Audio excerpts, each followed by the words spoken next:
ജീവിതത്തിൽ ചില സാഹചര്യങ്ങളിലെ ഭയങ്ങൾ, ആകുലതകൾ, പേടികൾ നമുക്ക് കടന്നു വരാം. ആ സാഹചര്യങ്ങളിലെല്ലാം ഈ വചനം വെച്ച് നാം പ്രാർത്ഥിക്കണം. പരീക്ഷ എഴുതുന്ന മക്കള്, അവർക്ക് ടെൻഷൻ ഉണ്ടാകും, വചനം വെച്ച് പ്രാർത്ഥിക്കുക. ഇന്റർവ്യൂകൾക്ക് പോകുന്ന മക്കള് ഈ വചനം വെച്ച് പ്രാർത്ഥിക്കുക. ജീവിതത്തിൽ ഒറ്റപ്പെടലുകൾ അനുഭവിക്കുന്നവര് ഈ വചനം ശക്തി നൽകും. വചനം ഇതാണ്. ഹെബ്രായ ലേഖനം 13-ാം അധ്യായം 6-ാം വാക്യം. ഹെബ്രായ ലേഖനം 13-ാം അധ്യായം 6-ാം വാക്യം. നമുക്ക് ആത്മധൈര്യത്തോടെ പറയാം, കർത്താവാണ് എൻ്റെ സഹായകൻ, ഞാൻ ഭയപ്പെടുകയില്ല, മനുഷ്യന് എന്നോട് എന്ത് ചെയ്യാൻ കഴിയും.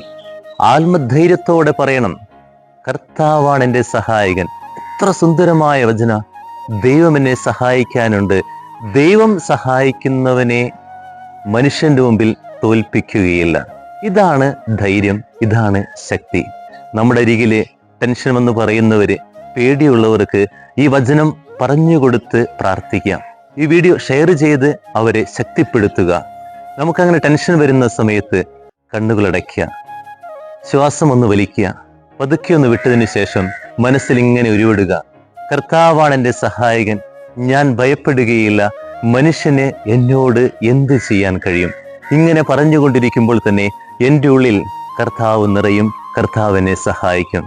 ദൈവനാമത്തിന് മഹത്വമുണ്ടാകട്ടെ.